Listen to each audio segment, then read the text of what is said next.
ನಮಸ್ಕಾರ. ಭಾರತೀಯ ಉಪಖಂಡದ ಅತಿ ಪ್ರಮುಖ ನದಿ ವ್ಯವಸ್ಥೆಗಳಲ್ಲಿ ಒಂದಾಗಿರುವ ಸಿಂಧೂ ನದಿ ವ್ಯವಸ್ಥೆಯ ಬಗ್ಗೆ ಇವತ್ತು ನಾವು ಮಾತಾಡೋಣ. ಇದು ನಿಜಕ್ಕೂ ಒಂದು ಅದ್ಭುತವಾದ ಕಥೆ.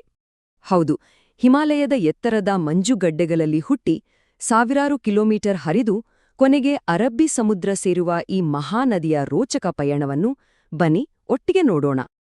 ಈ ಕತೆ ಎಲ್ಲಿಂದ ಶುರುವಾಗುತ್ತೆ ಅಂದ್ರೆ ಟಿಬೆಟಿಯನ್ ಪ್ರಸ್ಥಭೂಮಿಯ ಎತ್ತರ ಪ್ರದೇಶದಿಂದ. ಇಲ್ಲೇ ಸಿಂಧೂ ನದಿ ತನ್ನ ಮೊದಲ ಉಸಿರನ್ನು ತೆಗೆದುಕೊಳ್ಳೋದು. ಟಿಬೆಟ್ನ ಮಾನಸ ಸರೋವರದ ಹತ್ರ ಬೋಖರ್ಚು ಅನ್ನೋ ಹಿಮನದಿ ಇದೆಯಲ್ಲ, ಅಲ್ಲಿಂದ ಈ ನದಿ ಹುಟ್ಟತ್ತೆ. ಸ್ಥಳೀಯವಾಗಿ ಇದನ್ನ ಸಿಂಗಿಖಂಭಾನ್ ಅಂತ ಕರೀತಾರೆ, ಅಂದ್ರೆ ಸಿಂಹದ ಬಾಯಿ ಅಂತ. ಅದರ ಶಕ್ತಿ ಮತ್ತು ಗಾಂಭೀರ್ಯಕ್ಕೆ ಕೊಟ್ಟಿರುವಂಥ ಅದ್ಭುತ ಹೆಸರಿದು. ಅಲ್ಲಿಂದ ಈ ನದಿ ವಾಯುವ್ಯ ದಿಕ್ಕಿಗೆ ಹರಿಯುತ್ತಾ ಲಡಾಖ್ನ ಡೆಮ್ಚೋಕ್ ಅನ್ನೋ ಜಾಗದಲ್ಲಿ ನಮ್ಮ ಭಾರತವನ್ನು ಪ್ರವೇಶಿಸುತ್ತೆ. ಆಮೇಲೆ ಲಡಾಖ್ ಮತ್ತು ಕಾರಕೋರಂ ಪರ್ವತ ಶ್ರೇಣಿಗಳ ನಡುವೆ ಸಾಗುತ್ತೆ. ನಿಜ ಹೇಳ್ಬೇಕಂದ್ರೆ ಭೂಮಿಯ ಮೇಲಿನ ಅತ್ಯಂತ ಕಠಿಣ ಮತ್ತು ಸುಂದರವಾದ ಭೂಪ್ರದೇಶಗಳ ನಡುವೆ ತನ್ನ ದಾರಿಯನ್ನ ತಾನೇ ಮಾರ್ಕೊಂಡು ಹೋಗುತ್ತೆ. ಸರಿ, ಸಿಂಧೂ ನದಿಯ ಅಸಲಿ ಶಕ್ತಿ ಇರೋದು ಅದರ ಮೂಲದಲ್ಲಿ ಮಾತ್ರ ಅಲ್ಲ, ಬದಲಾಗಿ ಅದಕ್ಕೆ ಬಂದು ಸೇರುವ 5 ಪ್ರಮುಖ ಉಪನದಿಗಳಲ್ಲಿ. ಇವೆಲ್ಲವನ್ನೂ ಒಟ್ಟಾಗಿ ಪಂಜನದ್ ಅಂತ ಕರೀತಾರೆ. ಇದು ತುಂಬಾನೇ ಇಂಟ್ರೆಸ್ಟಿಂಗ್.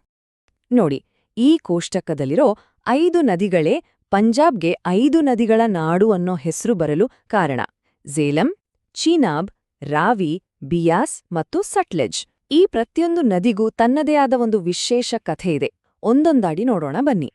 ಮೊಟ್ಟಮೊದಲನೆಯದು ಝೇಲಂ. ಇದು ಕಾಶ್ಮೀರದ ವೆರಿನಾಗ್ ಅನ್ನೋ ಬುಗ್ಗೆಯಿಂದ ಹುಟ್ಟುತ್ತೆ. ಇದು ಕೇವಲ ಒಂದು ನದಿಯಾಗಿ ಉಳಿಯೋದಿಲ್ಲ, ಇಡೀ ಶ್ರೀನಗರ ನಗರದ ಜೀವನಾಡಿ ಇದು. ಪ್ರಸಿದ್ಧ ದಾಲ್ ಮತ್ತು ವೂಲಾರ್ ಸರೋವರಗಳಿಗೆ ನೀರುಣಿಸೋದು ಇದೇ ನದಿ. ಅಷ್ಟೇ ಅಲ್ಲ, ಸ್ವಲ್ಪ ದೂರದವರೆಗೆ ಇದು ಭಾರತ ಪಾಕಿಸ್ತಾನದ ನಡುವೆ ಒಂದು ನೈಸರ್ಗಿಕ ಗಡಿಯಾಗಿಯೂ ಕೆಲಸ ಮಾಡುತ್ತೆ.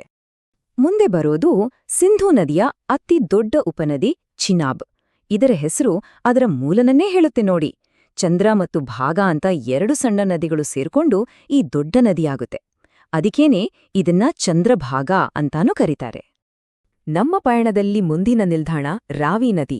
ಇದು ಹಿಮಾಚಲ ಪ್ರದೇಶದ ಸುಂದರವಾದ ಕುಲು ಕಣಿವೆಯ ರೋಠಾಂಗ್ ಪಾಸ್ ಹತ್ರ ತನ್ನ ಪ್ರಯಾಣವನ್ನ ಶುರು ಮಾಡುತ್ತೆ. ಈ ಪ್ರದೇಶವಂತೂ ತನ್ನ ಪ್ರಾಕೃತಿಕ ಸೌಂದರ್ಯಕ್ಕೆ ಸಖತ್ ಫೇಮಸ್. ಈ 5 ನದಿಗಳ ಪೈಕಿ ಬ್ಯಾಸ್ ನದಿ ತುಂಬಾನೇ ವಿಶಿಷ್ಟವಾದದ್ದು. ಯಾಕೆ ಗೊತ್ತಾ?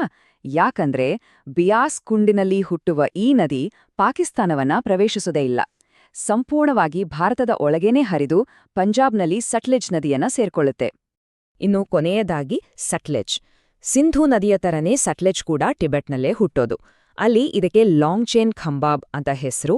ಇದು ಶಿಪ್ಕಿಲಾ ಪಾಸ್ ಹತ್ರ ಬೃಹತ್ ಹಿಮಾಲಯ ಪರ್ವತಗಳನ್ನೇ ಕೊರೆದು ದೊಡ್ಡ ದೊಡ್ಡ ಕಣಿವೆಗಳನ್ನ ಸೃಷ್ಟಿ ಮಾಡ್ಕೊಂಡು ಭಾರತವನ್ನ ಪ್ರವೇಶಿಸುತ್ತೆ.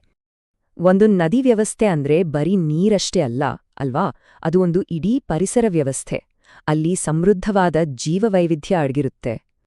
ಇದು ನಮ್ಮನ್ನ ಸಿಂಧೂ ಕಣಿವೆಯ ಒಂದು ತುಂಬಾನೇ ಆಕರ್ಷಕ ಜೀವಿಯ ಹತ್ರ ಕರ್ಕೊಂಡೋಗುತ್ತೆ. ಅದೇ ಕುರುಡು ನದಿ ಡಾಲ್ಫಿನ್.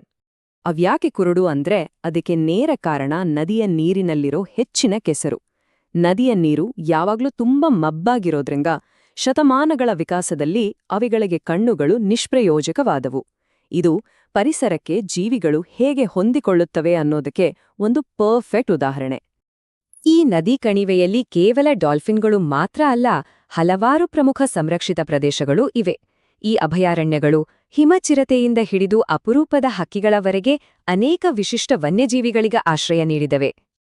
ಇದಕ್ಕೆ ಬೆಸ್ಟ್ ಎಕ್ಸಾಂಪಲ್ ಅಂದ್ರೆ ಹೇಮಿಸ್ ರಾಷ್ಟ್ರೀಯ ಉದ್ಯಾನವನ. ಇದು ನಿಗೂಢವಾದ ಹಿಮಚಿರತೆಗಳಿಗೆ ಜಗತ್ತಿನಲ್ಲೇ ಅತಿ ದೊಡ್ಡ ಆಶ್ರಯ ತಾಣಗಳಲ್ಲಿ ಒಂದು. ಈ ಒಂದೇ ಒಂದು ಉದ್ಯಾನವನ ಈ ಇಡೀ ಪ್ರದೇಶದ ಪರಿಸರ ಪ್ರಾಮುಖ್ಯತೆಯನ್ನು ಎತ್ತು ತೋರಿಸುತ್ತೆ. ಈ ನದಿ ಕೇವಲ ಪರಿಸರವನ್ನಷ್ಟೇ ಅಲ್ಲ, ರಾಜಕೀಯವನ್ನೂ ಕೂಡ ರೂಪಿಸಿದೆ. ಹಾಗಿದ್ರೆ ಭಾರತ ಮತ್ತು ಪಾಕಿಸ್ತಾನ ಅನ್ನೋ 2 ರಾಷ್ಟ್ರಗಳು ಈ ಅಮೂಲ್ಯವಾದ ಜಲಸಂಪನ್ಮೂಲವನ್ನ ಹೇಗೆ ಹಂಚಿಕೊಳ್ತವೆ ಅಂತ ನೋಡೋಣ. ನೋಡಿ, 1960ರಲ್ಲಿ ಒಂದು ಸಿಂಧೂ ಜಲ ಒಪ್ಪಂದ ಆಗುತ್ತೆ.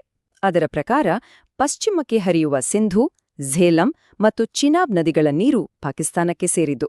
ಹಾಗೆಯೇ ಪೂರ್ವದ ನದಿಗಳಾದ ರಾವಿ, ಬಿಯಾಸ್ ಮತ್ತು ಸಟ್ಲೆಜ್ನ ಸಂಪೂರ್ಣ ಹಕ್ಕು ಭಾರತಕ್ಕೆ ಸಿಕ್ಕಿದೆ. ಆದ್ರೆ ಈ ಒಪ್ಪಂದದಲ್ಲಿ ಒಂದು ಪ್ರಮುಖ ಷರತ್ತಿದೆ. ಅದೇನಂದ್ರೆ, ಪಾಕಿಸ್ತಾನಕ್ಕೆ ಹಂಚಿಕೆಯಾದ ಪಶ್ಚಿಮದ ನದಿಗಳ ಮೇಲೆ ಭಾರತ ಜಲವಿದ್ಯುತ್ ಯೋಜನೆಗಳಂತಹ ಕೆಲವು ಪ್ರಾಜೆಕ್ಟ್ಗಳನ್ನು ಮಾಡಬಹುದು.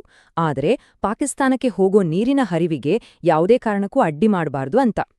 ಹೀಗೆ ಹಿಮಾಲಯದಿಂದ ಹಿಡಿದು ಸಮುದ್ರದವರೆಗೂ ಸಿಂಧೂ ನದಿ ಕೇವಲ ಒಂದು ನೀರಿನ ಮೂಲವಾಗಿ ಉಳಿದಿಲ್ಲ, ಅದು ನಾಗರಿಕತೆಯ, ಜೀವವೈವಿಧ್ಯತೆಯ ಮತ್ತು ರಾಜತಾಂತ್ರಿಕತೆಯ ಜೀವನಾಡಿಯಾಗಿದೆ. ಆದರೆ ಈಗ ಬದಲಾಗುತ್ತಿರುವ ಹವಾಮಾನ, ಹೆಚ್ಚುತ್ತಿರುವ ನೀರಿನ ಬೇಡಿಕೆ, ಇದೆಲ್ಲದರ ಮಧ್ಯೆ ಈ ಮಹಾನದಿಯ ಭವಿಷ್ಯ ಏನಾಗಬಹುದು? ಇದು ನಿಜಕ್ಕೂ ನಾವು ಮತ್ತು ನಮ್ಮ ಮುಂದಿನ ಪೀಳಿಗೆ ಯೋಚಿಸಬೇಕಾದ ಒಂದು ಬಹುದೊಡ್ಡ ಪ್ರಶ್ನೆ.